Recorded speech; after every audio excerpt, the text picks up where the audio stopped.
pemerintah dan BI dorong penyaluran kredit. Ya, tadi sudah kita sepakati bersama ya, apalagi dengan ada yang statement dari Pak Jokowi. Tapi suku bunga akan bertahan tinggi juga gitu ya. Era higher for longer is here to stay. Redaksi menyoroti hal ini seperti apa? Nah ini sebenarnya masalah menggenjot kredit tadi setuju banget sama Pak Anggito. Yang kredit itu nggak bisa didorong sembarangan karena bank itu follow the business. Saat ada permintaan pasti bank akan menyediakan. Nah kalau masalah suku bunga itu sebenarnya kalau kita ngelihat cycle-nya, mau suku bunga tinggi, kalau tapi ekonominya bagus, permintaan kreditnya pasti akan jalan juga kok. Nah mau suku bunganya rendah tapi ekonominya lagi jelek, contohnya pas pandemi, kreditnya juga longsor juga kan.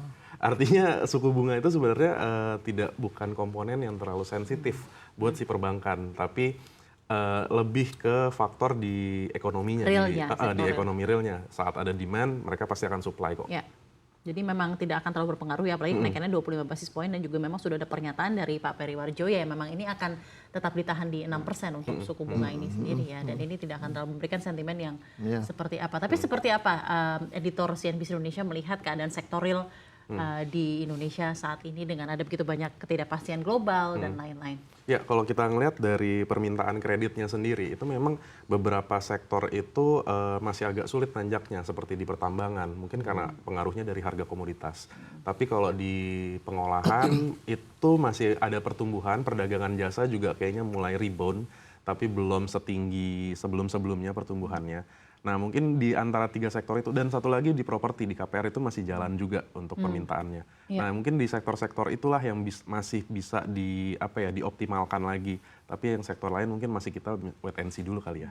Oke, jadi memang masih ada banyak uncertainties ya dalam hal ini. Betul. Dan seperti yang tadi Pak Anggito sampaikan ya, no wonder bisnis cycle-nya jadi seperti ini karena memang lagi ada banyak tekanan ya. Tapi maksudnya dalam hal ini ya Pak ya, DPK kan juga naiknya itu tidak banyak gitu ya Pak ya. Bisakah Anda elaborasikan Pak, mengapa ini bisa terjadi?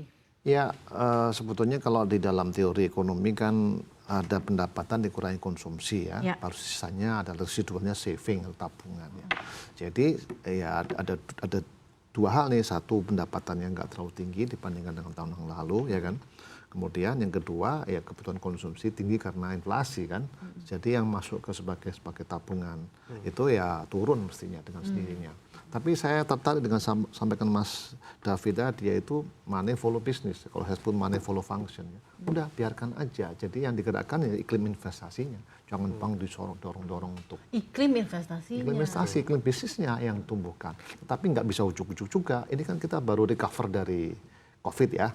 Jadi kan saya sudah bilang bisnis kita itu numpuk di kuartal 1 karena pasca COVID gitu kan, ya, itu kan jadi buka jadi kan Q1 kan tinggi nih, Q2 turun, dan tadi yang sampaikan Pak Nasrul juga benar ya, kalau bisnisnya nggak bisa dipaksa, yang bisa dipush harusnya adalah government spending karena itu sebetulnya administratif gitu sebetulnya ya kan. Nah itu baru sekarang kan defisit, artinya uang atau pencairan baru terjadi di bulan-bulan November. Nah, tentu harapan kita nih government spending menjadi motor ya, saat di mana bisnis itu masih wait and see ya, disebutkan Mas David tadi, yang pasti bisa dilakukan itulah government spending. Government spending administratif, tidak ada bisnis apa-apa, ya kan, bangun gedung, kemudian beli peralatan, beli habis pakai, ya berkonsumsi rapat, barang itu jalan gitu. Dan itu untuk mendukung sektor ini jadi ini pasti kalau sekarang kita baru defisit berapa ya, November itu baru kecil sekali. Ini kalau di push Desember ini pembayarannya dilakukan. Ya, yang kalau saya lihat di tempat saya sendiri, kegiatan berlangsung tapi pencairannya yang belum terjadi. Oh, kegiatan berlangsung, pencairan belum terjadi. Iya, karena SPJ toh. Iya. SPJ-nya itu kan, ini yang harus dibenahi. Bagaimana supaya SPJ itu tidak menyulitkan untuk eksekusi pengeluaran keuangan. Nah, tapi harapan saya Desember pasti akan gelontor gede banget nih. Desember? Ya. Apalagi sejak ada instruksi? Atau gimana nih Pak? Nah, kalau fiskal itu bukan soal bisnis ya. Itu adalah soal... Berarti fiskal ya Pak, bukan maksudnya kredit perbankan ya? Kalau bisnis saya kira ya seperti ini. Mungkin akan naik karena akhir tahun ya, spending liburan, macam-macam. Tapi untuk fiskal juga karena kalau fiskal itu harusnya pencairan terjadi. Jadi saya kira... fiscal driven ekonomi di bulan Desember akan terjadi gede-gedean nih. Desember ini Ya, apalagi mungkin ya curi-curi start kan. untuk tahun politik.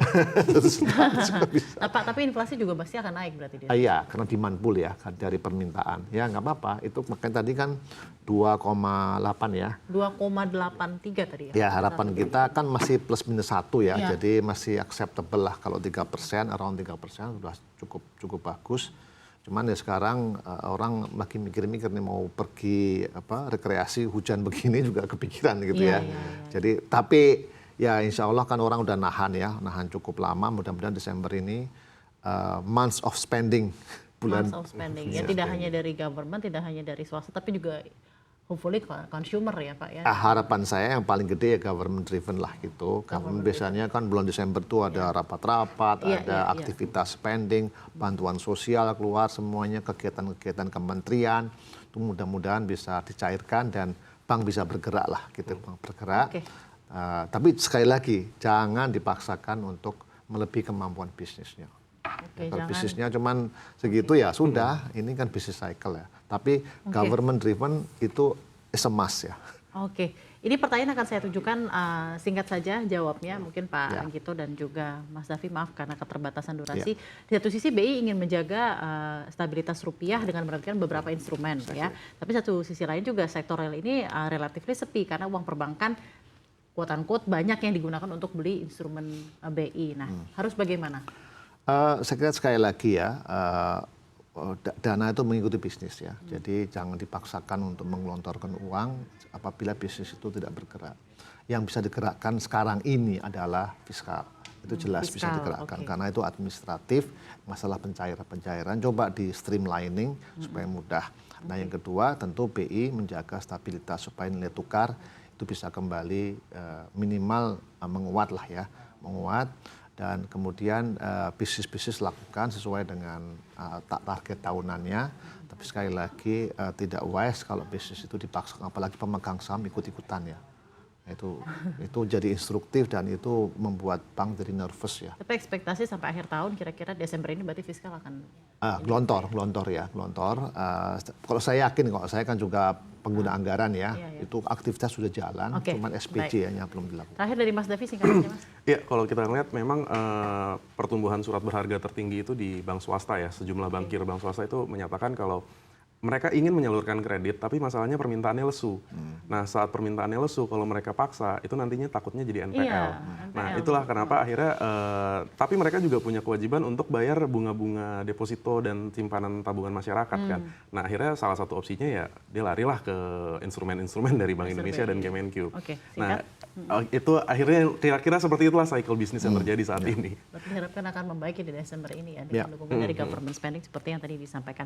Baik, dialognya harus kita akhiri. Terima kasih banyak Muhammad Khadafi, editor CNBC Indonesia dan juga Pak Anggito Banyu, Chief Economist CNBC Indonesia.